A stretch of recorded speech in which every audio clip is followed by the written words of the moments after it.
Hello hi ನಮಸ್ಕಾರ. ಎಲ್ಲರೂ ಹೇಗಿದ್ದೀರಾ? ನಾನು ತುಂಬ ಚೆನ್ನಾಗಿದ್ದೀನಿ. ನೀವು ಚೆನ್ನಾಗಿದ್ದೀರಾ ಅಂತ ಭಾವಿಸ್ತೀನಿ.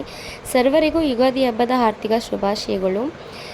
ಯಾರೆಲ್ಲ ನಾವು ಚಾನಲ್ನ ಫಸ್ಟ್ ಟೈಮ್ ನೋಡ್ತಿದ್ದೀರೋ ಪ್ಲೀಸ್ ಸಬ್ಸ್ಕ್ರೈಬ್ ಮಾಡ್ಕೊಳ್ಳಿ ಆ್ಯಂಡ್ ಪಕ್ಕದಲ್ಲಿರೋ ಬೆಲ್ನ ಮರೀದೆ ಕ್ಲಿಕ್ ಮಾಡ್ಕೊಳ್ಳಿ.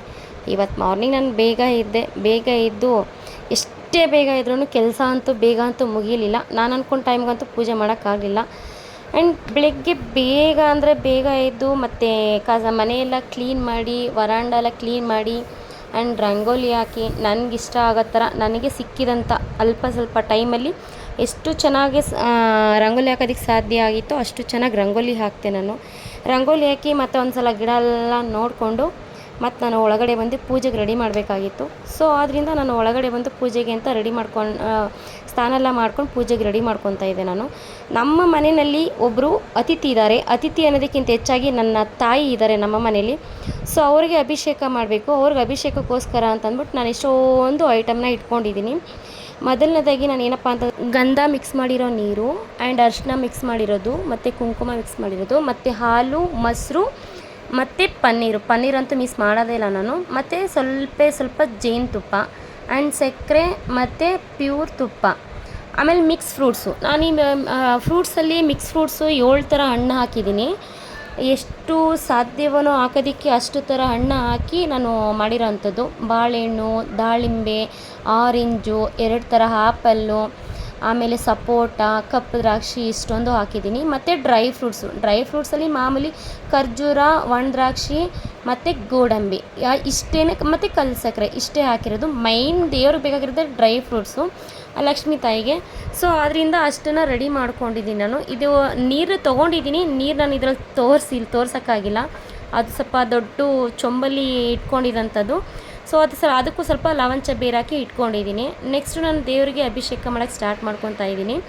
ಸೊ ಅಭಿಷೇಕ ಮಾಡ್ಕೊಂಡು ತಾಯಿಗೆಲ್ಲ ಸೊ ಎಲ್ಲ ಆದಮೇಲೆ ಮತ್ತು ನಾನು ಹಚ್ಚಿಟ್ಕೊಂಡಿರೋ ಅಂಥ ಫ್ರೂಟ್ಸು ಏನು 7 ಥರ ಹಣ್ಣೆಲ್ಲ ಹಚ್ಚಿಟ್ಕೊಂಡಿದ್ದೀನೋ ಅಷ್ಟು ಹಣ್ಣನ್ನು ಅದಕ್ಕೆ ನಾನು ಹಾಕಿ ಅದಕ್ಕೆ ಅದರಿಂದ ಅಭಿಷೇಕ ಮಾಡಿ ಮತ್ತು ಅದ್ರ ಮೇಲುಗಡೆ ನಾನು ಡ್ರೈ ಫ್ರೂಟ್ಸ್ ಅನ್ನೋದನ್ನು ಹಾಕೊತೀನಿ. ಡ್ರೈ ಫ್ರೂಟ್ಸು ಮೈನು ದೇವ್ರಿಗೆ, ಅದರಲ್ಲೂ ಲಕ್ಷ್ಮಿಗೆ ಮಾತ್ರ ಡ್ರೈ ಫ್ರೂಟ್ಸ್ ಬೇಕೇ ಬೇಕು. ಡ್ರೈ ಫ್ರೂಟ್ಸ್ ಹಾಕ್ತಾರೆ, ಅದು ಇಂಪಾರ್ಟೆಂಟ್ ಅಂತ ಹೇಳ್ತಾರೆ.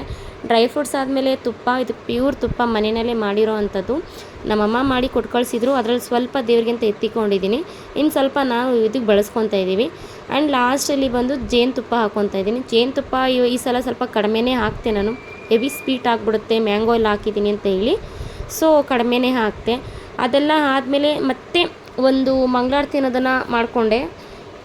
ಮಂಗಳಾರತಿ ಅಂತಂದರೆ ಒಂದು ಕಡ್ಡಿ ಬೆಳಗೋದಿರ್ಬೋದು ಆ್ಯಂಡ್ ದೀಪ ಬೆಳಗೋದಿರ್ಬೋದು, ಏನಾದರೂ ಒಂದು ಮಾಡ್ಕೊಬೇಕು ಫೈನಲಿ ಅದಾದಮೇಲೆ. ಸೊ ಅದಾದಮೇಲೆ ನಾನು ಅದೇ ರೀತಿ ಮಾಡ್ಕೊಂಡ್ಮೇಲೆ ಮತ್ತು ಅರಿಶಿಣದ ನೀರಲ್ಲಿ ಅಭಿಷೇಕ ಮಾಡಿದೆ. ಇದನ್ನು ಫೈನಲಲ್ಲಿ ಮಾಡೋದು ನಾನು. ಸೊ ಇದಾದಮೇಲೆ ಕುಂಕುಮದ ನೀರಲ್ಲೂ ಅಭಿಷೇಕ ಮಾಡಿದೆ. ಅದಾದಮೇಲೆ ನೆಕ್ಸ್ಟು ಗಂಧದ ಪೌಡ್ರಿಗೆ ಮತ್ತು ಲವಂಚ ಬೇರ್ ಪೌಡ್ರನ್ನ ಮಿಕ್ಸ್ ಮಾಡಿ ಇಟ್ಕೊಂಡಿದ್ದೆ. ಅದನ್ನು ಹಾಕಿ ಅಭಿಷೇಕ ಮಾಡಿ ಫೈನಲಿ ಅಮ್ಮನಿಗೆ ರೆಡಿ ಮಾಡೋದನ್ನು ಕ್ಯಾಪ್ಚರ್ ಮಾಡೋಕ್ಕಾಗಲಿಲ್ಲ. ಲೆಂತಿ ವೀಡಿಯೋ ಆಗೋಗ್ಬಿಡುತ್ತೆ ಅಂತೇಳಿ ನಾನು ಕ್ಯಾಪ್ಚರ್ ಮಾಡಲಿಲ್ಲ. ಸೊ ಫೈನಲಿ ರೆಡಿಯಾಗಿದ್ದಾರೆ. ತುಂಬ ಚೆನ್ನಾಗಿದ್ದಾರೆ, ತುಂಬ ಚೆನ್ನಾಗೂ ಕಾಣಿಸ್ತಿದ್ದಾರೆ. ನನಗಂತೂ ತುಂಬ ಖುಷಿ ಆಯಿತು ಈ ಸಲ. ಏನಕ್ಕೆ ಅಂತ ಅಂದರೆ ಲಾಸ್ಟ್ ಇಯರ್ಗಿಂತ ಈ ವರ್ಷ ತುಂಬ ಬೆಟರಾಗಿ ಪೂಜೆ ಆಯಿತು. ತುಂಬ ಚೆನ್ನಾಗೂ ಆಯಿತು. ಯಾವುದೇ ರೀತಿ ಟೆನ್ಷನ್ಸ್ ಇಲ್ಲದೇ ಆಯಿತು. ಲಾಸ್ಟ್ ಟೈಮು ಟೆನ್ಷನ್ ಏನಪ್ಪ ಅಂದರೆ ನನ್ನ ಮಗನಿಗೆ ಹುಷಾರಿಲ್ಲದಿದ್ದರಿಂದ ಅದು ನನಗೆ ಸ್ವಲ್ಪ ಟೆನ್ಷನ್ ಇದ್ದಿದ್ದು. ಆ ಟೆನ್ಷನಲ್ಲಿ ಹಂಗೋ ಹಿಂಗೋ ಹಬ್ಬ ಮಾಡಿದೆ. ಈ ಸಲ ಫೈನಲಿ ಎಲ್ಲನೂ ಒಳ್ಳೆಯದಾಗಿದೆ. ಎಲ್ಲನೂ ಖುಷಿಯಾಗಿರೋದ್ರಿಂದ ನನಗೆ ತುಂಬ ಖುಷಿಪಟ್ಟು ಮಾಡಿದೆ. ಮತ್ತು ನಮ್ಮ ಮನೇಲಿರೋ ಅಮ್ಮ ಇದ್ದಾಳೆಲ್ಲ, ಆ ವಿಗ್ರಹಕ್ಕೆ ಹಾಕಿರೋ ಡ್ರೆಸ್ಸು ಕೂಡ, ಬಟ್ಟೆನೂ ಕೂಡ ನಮ್ಮ ಅಕ್ಕ ಸ್ಟಿಚ್ ಮಾಡಿಕೊಟ್ಟಿರೋದು. ತುಂಬ ಅಂದರೆ ತುಂಬ ಚೆನ್ನಾಗಿ ಸ್ಟಿಚ್ ಮಾಡಿಕೊಟ್ಟಿದ್ದಾರೆ. ಸಕ್ಕತ್ತಾಗಿ ಸ್ಟಿಚ್ ಮಾಡ್ತಾರೆ. ಎಷ್ಟೊಂದು ಬಟ್ಟೆಗಳನ್ನ ಸ್ಟಿಚ್ ಮಾಡಿಕೊಟ್ಟಿದ್ದಾರೆ. ನಾನು ವಾರ ಬೇರೆ ಹಾಕ್ಕೊತಾ ಇರ್ತೀನಿ. ಎಲ್ಲ ರೆಡಿ ಮಾಡಿ ಪೂಜೆ ಮುಗಿಸ್ಕೊಂಡು ಮಕ್ಕಳು ಇನ್ನೂ ರೆಡಿ ಆಗಿರಲಿಲ್ಲ. ಸೊ ಅದರಿಂದ ಮಕ್ಕಳನ್ನ ಎಬ್ಬಿಸಿ ಅವ್ರಗಳಿಗೆ ಎಣ್ಣೆ ಹಚ್ಚಬೇಕಾಗಿತ್ತು. ಮೈಗೆಲ್ಲ ಎಣ್ಣೆ ಹಚ್ಚಿದ್ರೆ ಇನ್ನು ಮತ್ತೆ ತಿಕ್ಕೊಳ್ಳೋಕ್ಕಾಗಲ್ಲ, ಮಾಡೋಕ್ಕಾಗಲ್ಲ ಅಂತೇಳಿ ಅವನಂತೂ ನನ್ನ ಮಗ ತುಂಬ ಕೆಮ್ತಿದ್ದ ಚಿಕ್ಕವನು. ಸೊ ಇವಾಗ ತುಂಬ ಕೆಮ್ಮಿರೋದ್ರಿಂದ ಮತ್ತು ನಾನು ಶುಂಠಿದ ಕಷಾಯ ಇದು ಕೊಟ್ಟು ಮೊದಲೇ ಇದಾಗ್ಬಿಟ್ಟಿದ್ದ. ಅದಕ್ಕೆ ನಾನು ಬಾಡಿಗೆಲ್ಲ ಹಚ್ತೀನಿ ಅಂದರೆ ಬೇಡ ಅಂತ ಹೇಳಿ, ಬೇಡ ಅಮ್ಮ ಅಂತ ಹೇಳಿ ಮುಖಕ್ಕೆ ಮಾತ್ರ ತಲೆಗೆ ಮಾತ್ರ ಹಚ್ಚಿಸ್ಕೊಂಡ್ರು. ಮತ್ತು ನನ್ನ ದೊಡ್ಡ ಮಗನೂ ಅಷ್ಟೇ. ನನ್ನ ದೊಡ್ಡ ಮಗನಿಗಂತೂ ಹರಳೆಣ್ಣೆ ಅಂತಲೇ ಗೊತ್ತಿಲ್ಲ ಅವನಿಗೆ. ಆಮೇಲೆ ಹಚ್ಚಿ ಎಷ್ಟೊತ್ತಾದಮೇಲೆ ಸ್ಮೆಲ್ ಬಂದಮೇಲೆ ಅಯ್ಯೋ ಇದು ಹರಳೆಣ್ಣೆನಾ ಅಂತ ಅಂದ್ಕೊಂಡು ತುಂಬ ಇರಿಟೇಷನ್ ಆದ. ನಾನು ಅವನಿಗೆ ಬೈತಾ ಇದ್ದೆ ಹಬ್ಬದ ದಿನನೂ. ಏನಕ್ಕೆ ಅಂತಂದರೆ ಹೇರ್ ಕಟ್ ಮಾಡಿಸ್ಕೊಂಡು ಬಾ ಅಂತ ಕಳಿಸಿದ್ರೆ ಅವ್ನು ಮುಂದಗಡೆ ಎಲ್ಲ ಹಂಗಂಗೆ ಬಿಟ್ಕೊಂಡು ಬಂದಿದ್ದ. ಇಷ್ಟೊಂದು ಕೂದಲು ಬಿಟ್ಟಿದೆಯಾ ಹಂಗೆ ಹಿಂಗೆ ಅಂತ ಕೇಳ್ತಾ ಇದೆ. ಅಯ್ಯೋ ಅಚ್ಚಿ ಅಮ್ಮ ತಲೆಗೆ ಎಣ್ಣೆನ ಸುಮ್ಮನೆ ಅಂತ ಹೇಳ್ತಾ ಇದ್ದ. ಅದ್ರ ಪಕ್ಕದಲ್ಲಿ ಇಟ್ಕೊಂಡು ನಮ್ಮಪ್ಪ ಹಂಗೆ ಕರ್ಕೊಂಡೋಗಿ ನಾನು ಬೋಡ ಮಾಡಿಸ್ಬಿಡ್ತೀನಿ ಅಂತ ಹೇಳ್ತಾಯಿದ್ರು. ಸೊ ಅದಕ್ಕೆ ನಮ್ಮಪ್ಪನೇ ನೋಡ್ತಿದ್ದ. ಅದನ್ನು ಎಣ್ಣೆನ ಮುಖಕ್ಕೆ ಹಚ್ಚಿದ್ಮೇಲೆ ಅಂತೂ ಅವನಂತೂ ಅಯ್ಯೋ ಅಮ್ಮ ಬೇಡ ಅಮ್ಮ ಅಂತೇಳಿ ತುಂಬ ಅಂತ ಇರಿಟೇಷನ್ ಮಾಡ್ಕೊತಿದ್ದ. ನಾನು ಬೇಕು ಅಂತಲೇ ಸ್ವಲ್ಪ ಹುಚ್ತಾ ಇದೆ. ಎಲ್ಲ ಆಯಿತು, ಎಲ್ಲ ಆದಮೇಲೆ ಅವ್ರಿಗೆಲ್ಲರಿಗೂ ಎಣ್ಣೆ ಹಚ್ಕೊಟ್ಟು ಎಲ್ಲ ಮಾಡಿ ಅವ್ರಿಗೆ ಸ್ಥಾನಕ್ಕೆ ಹೋಗಿಯಪ್ಪ ಒಂದು 10 ನಿಮಿಷ ಬಿಟ್ಟು ಅಂತೇಳಿ ಸ್ಥಾನಕ್ಕೆ ಕಳಿಸಿ ನಾನು ಈ ಕಡೆ ಅಡುಗೆ ರೆಡಿ ಮಾಡ್ಕೋಬೇಕಾಗಿತ್ತು. ಸೊ ನಾನು ಈ ಕಡೆ ಅಡುಗೆ ರೆಡಿ ಮಾಡಿಕೊಂಡೆ. ನಮ್ಮ ಮನೆ ಅಡುಗೆ ಬಂದು ಬೇಳೆ ಒಬ್ಬಟ್ಟು ಮಾಡಿದೆ, ಮತ್ತು ಸ್ವಲ್ಪ ಕೋಸಂಬರಿ ಮಾಡಿದೆ, ಆ್ಯಂಡ್ ಮಾವಿನಕಾಯಿ ಚಿತ್ರಾನ್ನ. ಇದರಲ್ಲಂತೂ ಮಾವಿನಕಾಯಿ ಚಿತ್ರಾನ್ನ ಮಾಡೇ ಮಾಡ್ತಾರೆ. ಸೊ ಅದಕ್ಕೆ ಅಲ್ವಾ ಯುಗಾದಿ ಅಂತ ಹೇಳೋದು. ಬೇವು ಮತ್ತು ಬೆಲ್ಲ ಎರಡೂ ಇರುತ್ತಲ್ಲ, ಹಾಗೆ ಅದ್ರ ಜೊತೆಗೆ ಮಾವಿನಕಾಯಿ, ಆಮೇಲೆ ವೈಟ್ ರೈಸು, ಆ್ಯಂಡ್ ಅದ್ರ ಜೊತೆಗೆ ನಾನು ಶಾವಿಗೆ ಪಾಯಸ ಮಾಡ್ಕೊಂಡಿದ್ದೆ. ಸ್ವಲ್ಪ ಶಾವಿಗೆ ಪಾಯಸನೂ ಸಕ್ಕತ್ತಾಗಿ ಬಂದಿತ್ತು, ತುಂಬ ಚೆನ್ನಾಗೂ ಇತ್ತು, ಟೇಸ್ಟಿಯಾಗಿತ್ತು. ಸ್ವಲ್ಪ ಗಟ್ಟಿಯಾಗಿಬಿಟ್ಟಿತ್ತು. ಲಾಸ್ಟಲ್ಲಿ ನಾನು ಆಮೇಲೆ ಸ್ವಲ್ಪ ನೀರು ಹಾಕ್ಕೊಂಡೆ. ಅದು ಮಾಡಿ ಇಟ್ಮೇಲೆ ಚೆನ್ನಾಗಿತ್ತು. ಆರಿದ್ಮೇಲೆ ಏನಾಯಿತು, ತಣ್ಣಗಾದ್ಮೇಲೆ ಗಟ್ಟಿಯಾಗಿ ಆಗೋಗ್ಬಿಟ್ಟಿತ್ತು. ಸೊ ಆಮೇಲೆ ಸ್ವಲ್ಪ ಹಾಲು ಹಾಕ್ಕೊಂಡೆ. ಒಬ್ಬಟ್ಟು ಮಾಡಿದ್ಮೇಲೆ ಒಬ್ಬಟ್ಟು ಸಾರು ಇರಲೇಬೇಕಲ್ಲ. ಸೊ ಒಬ್ಬಟ್ಟು ಸಾಂಬಾರು ಮಾಡ್ಕೊಂಡಿದ್ದೆ. ಸ್ವಲ್ಪ ಒಬ್ಬಟ್ಟು ಸಾರು ಆದಮೇಲೆ ಮತ್ತು ಒಬ್ಬಟ್ಟು ಮಾಡಿದ್ಮೇಲೆ ಅದಕ್ಕೆ ಕಾಳುಗೊಜ್ಜು ಅನ್ನೋದು ಬೇಕೇ ಬೇಕು. ಸೊ ಅದರಿಂದ ಅದನ್ನು ಸ್ವಲ್ಪ ಮಾಡ್ಕೊಂಡಿದ್ದು.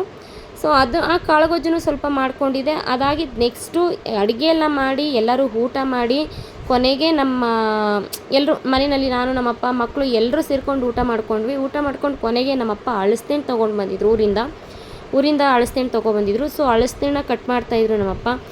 ಕಟ್ ಮಾಡೋ ಟೈಮಲ್ಲಿ ನನ್ನ ಮಗನಿಗೆ ಹೋಗೋ ಕಟ್ ಮಾಡ್ತಿದ್ದಾರೆ ಹೆಲ್ಪ್ ಮಾಡು ಅಂತ ಹೇಳಿದೆ. ಸೊ ಅವನು ಬಿಡಿಸ್ಬೇಕಿತ್ತಲ್ಲ. ಸೊ ಆಮೇಲೆ ಹೋಗಿ ನನ್ನ ಮಗನೂ ಅಳಸೆಹಣ್ಣು ಬಿಡಿಸ್ತಿದ್ದಾಗ ಅಳಸೆಹಣ್ಣು ಸ್ಮೆಲ್ಲು ಹೆಂಗಿತ್ತು ಅಂತಂದರೆ ಅಷ್ಟು ಸಖತ್ತಾಗಿತ್ತು, ಅಷ್ಟು ಚೆನ್ನಾಗಿತ್ತು. ಅದು ಅಷ್ಟೊಂದು ಘಮ ಅಂತಿದ್ದಕ್ಕೆ ನನಗೆ ತಡೆಯೋಕ್ಕಾಗ್ತಾನೆ ನನ್ನ ಮಗನ ಕರೆದ್ಬಿಟ್ಟು ಬರೋ ನಾನೇ ಬಿಡಿಸ್ತೀನಿ ಅಂತ ಹೇಳಿಬಿಟ್ಟು ಸೊ ಬಿಡಿಸೋ ನೆಪದಲ್ಲಿ ಹೋಗಿ ಕೂತ್ಕೊಂಡು ಬಿಡಿಸ್ತಾ ಜೊತೆಗೆ ನಾನು ಒಂದೊಂದು ಎರಡೆರಡು ಅಂತ ತಿನ್ಕೊತಾ ಇದ್ದೆ.